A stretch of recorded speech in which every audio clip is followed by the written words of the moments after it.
And I made it clear yesterday when I appeared before the Senate that it is important that Senator Barebe does not deny me my Igbo heritage. As like an Igbo man, I can't sit down there and if you want to be ethnic, if you want to be sectional, and deny the Igbo people the right to be transported. Governor Abuja to collect 78 billion. or we are 78 billion. Port Harcourt to Owerri Road. Flyover in Aba Road around Omokosi Junction. Flyover in Ajip.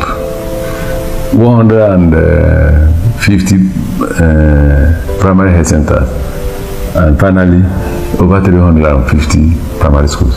One example, one. Oh, noise. Every day, governor put a name in noise. Oh, what a cray. Oh, good Lord, Jonathan. Oh, with her, okay, but with her as governor. Oh, good Lord. Yes, chief of staff. After that, I'm not way capacity governor. But good luck now we here. What was here? I'll be governor. How many have abandoned? I'll give you a loan. All right, so since the death of Emmanuel Iwanyanwu, who was the President General of Ohanaeze Igbo General, all right, he died on Thursday, the 25th day of July 2024. And to the glory of God, he was buried on the 20th day of September 2024.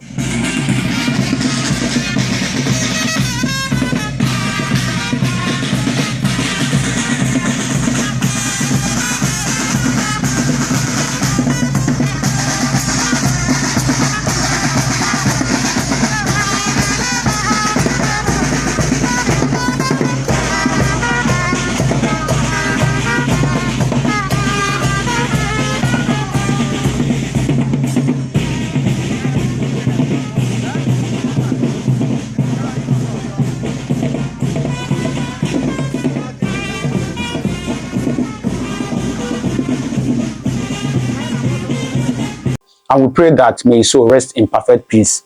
Amen. Now, since after his death, a lot of things has been happening in terms of who will be the next President General of Ohanaeze Igbo. People from Anambra has come out and they are shouting, "It's my turn." People from Imo State come out and say, and people from Enugu and Abia using their tone to say, "It is my turn, it is my turn." But surprisingly, people from River State came out and say, Emiloko, it is my turn, it is my turn. And many people were surprised. And I asked them, why are you surprised? And that is the essence of me bringing this video to you. Why are you surprised? River State is Igbo. But quote me, not all part of River State is Igbo, but most parts are Igbo. Yes, from history, that shows that most parts in River State are Igbo. That is why you will see their leaders come out to tell you that they are Igbos. Of course, let's start from Asare Dokubo. Asare Dokubo today, he will tell you I'm Igbo. Tomorrow he'll tell you I'm not Igbo. His own, they confuse them. We have seen the person at the top chart of becoming Ohanaeze Igbo General now is Rotimi Amaechi. Of course, Rotimi Amaechi is the former governor of River State. So, of course, also from his name, you can also attest that he's an Igbo person. Rotimi Amaechi. Amaechi is an Igbo name, no doubt about that. Right? So, we have also seen the life of, their current governor, Sim Fubara, come out to say that he's an Igbo person. Though, we still have some of them that say that they are not Igbo. Even though those people, I don't know whether they get as if they do them. Watch this one. That you are Igbo and that you are denying that you are not Igbo. Are you Igbo or not? I'm not. So, we see some of them, all right, say that they are Igbo. And some are not Igbo too, all right? Quote me right. Not all is Igbo, all right? So, that is the essence of me bringing this video to you. And my question to the people from River State is, please, what is your problem with being an Igbo? Most people, or should I say some people from River State, once they are told that they are Igbo, they begin the quarrel, they begin the fight, they begin to scatter. So I ask, what is your problem with being an Igbo? I mean no insult. In case you're watching this and you're from Rivers State, I mean no insult. I'm only asking. But I believe that some of you are saying that because you have not read history. You have not read history. If you read history very well, you understand that your great-grandfathers, yes, your great-grandfathers were Igbo and fought for Biafra nation. And so, they were Igbos until the 1967-1970 Biafran War, where the British came with their divide and rule method and begin to, give you some certain names, give you some theology that you are not Igbo, that you should not join these people. And some of you grew up and took it like that without going deep into history to know what really happened. So my question now is, my dear people from Rivers State, what is it with you with being an Igbo person? Why are you always against being an Igbo, and why are you always against Igbo? Why? Drop your comment on the comment section, all right? So, but before then, I will still want you to watch this analysis.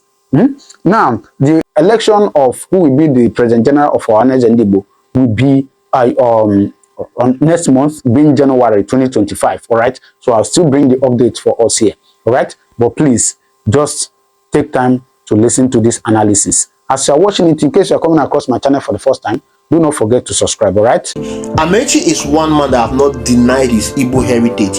Amaechi is one man that have always stood by the Igbo people. Amaechi is one man that have openly said that he is Igbo. As a matter of fact, Amaechi attends Ohanaeze and Igbo meeting. If Amaechi chooses to contest as the President General of Ohanaeze and Igbo, that's left for him. But to me, I still maintain that the Rivers State people should be allowed to have the presidency of Ohanaeze and Igbo General. They say it's their turn, and I strongly agree with them.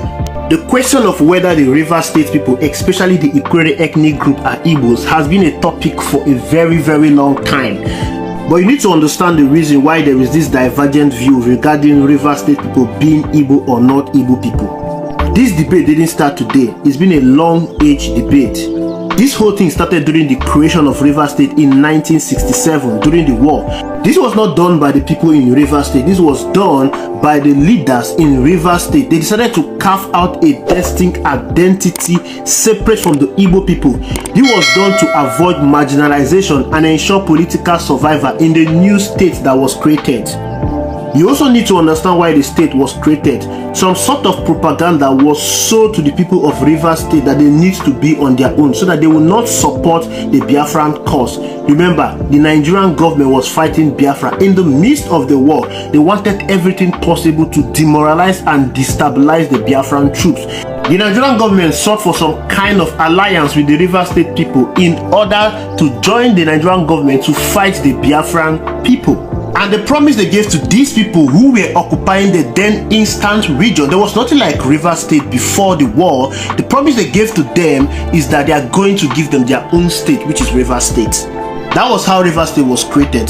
It was a political creation to morally destabilize the Biafran troops, to balkanize the eastern region. With the help of their elders and some scholars, their history was rewritten, and with some sort of propaganda, these people started distancing themselves away from the Igbo people.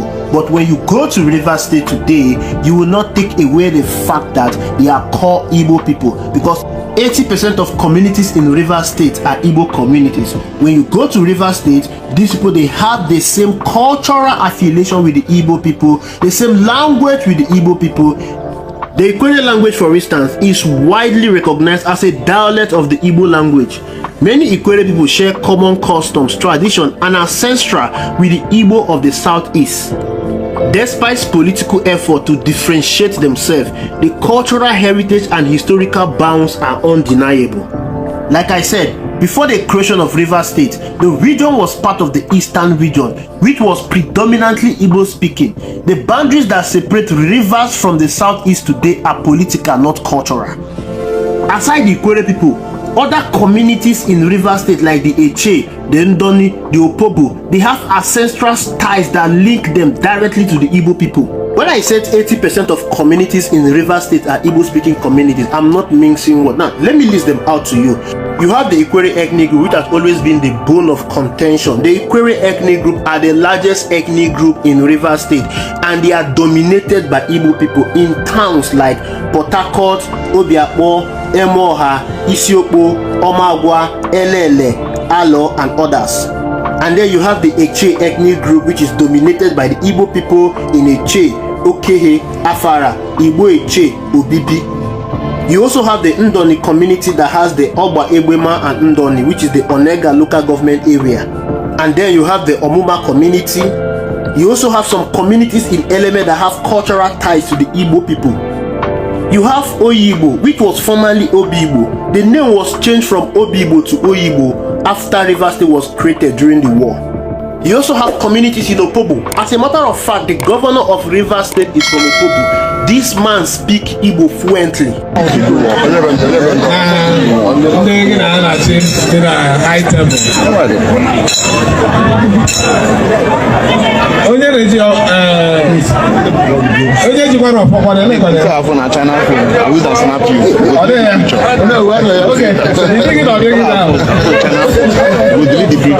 Okay.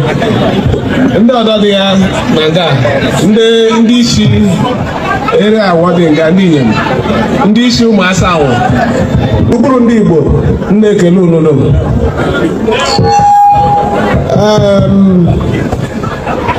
the party chairman kwuola ọtụtụ ihe here nke e kwesịrị ikwu o werela kwuo maya adịghị ngekwe ya gwa but kwere isi njem a bịara taa dị very important.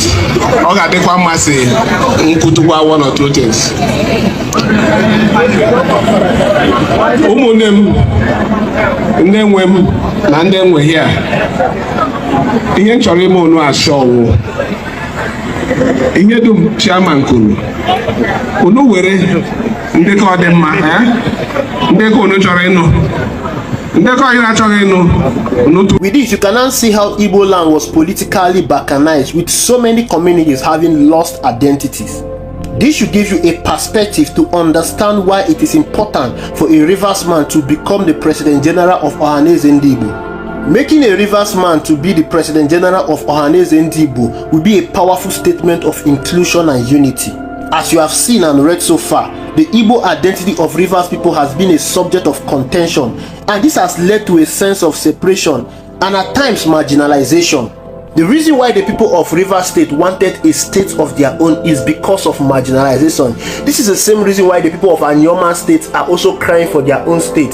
The Igbo people should show the people of Rivers State that they are brothers and they are not marginalizing them, but allowing them to have this exalted position of President General of Ohanaeze Igbo. By assuming the presidency of Ohanaeze Igbo, a Rivers leader could help bridge the divide and reaffirm the shared cultural heritage between Rivers State and Igbo people. Not only will this bridge the divide between Rivers State and Igbo people, it could encourage greater collaboration between Rivers State and the Southeast on both social, political, and economic issues. For instance, during the last election, an Igbo man, Mr. Peter Obi, was contesting as the president. But in Rivers State, you saw how Nyesom Wike single-handedly confused his people to vote against Peter Obi, even though most of them voted in favor of Peter Obi. He rigged the election. This could have been a different scenario if there was a collaboration between the Igbo people and the Rivers State people. Again, both the Southeast and the South-South, they are also facing similar challenges, which include underdevelopment, infrastructural deficit, political marginalization at the national level. A united front could amplify their collective voice and strengthen their bargaining power with the federal government. The same marginalization the people of Rivers State were scared about during the war is the same marginalization they are still suffering today. As a matter of fact, the people from the Southeast are the ones that have been looking out for the people of the South-South in times of politics. You saw what happened during the 2015 presidential election. The people from the Southeast were the only region that stood behind Goodluck Ebele Jonathan when every other region in this country gang up against him. Imagine a political collaboration between the people of the Southeast and the people of South-South. One problem that the people of Rivers State is facing is the problem of identity. A lot of identity crisis going on in Rivers State, and having a Rivers man the affairs of the President General of Ohanaeze is going to solve this leadership issue. The communities in Rivers State that are Igbo-speaking communities that I just mentioned to you are all having identity crisis. This crisis has created a divide that has weakened the sense of unity and common purpose among the broader Igbo community. If these people should embrace their Igbo identity, it does not in any way make them to lose their unique cultural identity. On the other hand, it's going to be an acknowledgement of their shared root and celebration of diversity. A Rivers leader at the helm of Ohanaeze could serve as a bridge. It could help to foster a sense of belonging and mutual respect. This could lead to a more inclusive and united Igbo nation, where every subgroup feels valued and recognized. In a time where Igbophobia is becoming more rife in this country, the unity between Rivers State and Southeast is crucial for socio-economic development for the both regions. If they could recognize their shared heritage and work together, they can put their resources together, they can put their ideas together, they can strategize to address the common challenges that have befallen them, be it political, economic, or infrastructural challenges. Therefore, a Rivers man leading Ohanaeze will symbolize this unity and set the stage for greater cooperation. We are hoping that this call by the Rivers State people to have the presidency of Ohanaeze will be accepted by all and sundry. And we are also hoping that this will help to bring back the unity, the harmony, the shared cultural heritage that existed between the people of Rivers State and the Igbo people. All right. So what do you think? What do you think? Drop your comment on the comment section, all right? And even if you're not from Rivers State, what do you think about this video? Drop your comment on the comment section, and do not forget to subscribe to this channel, all right? Thank you, and God bless you.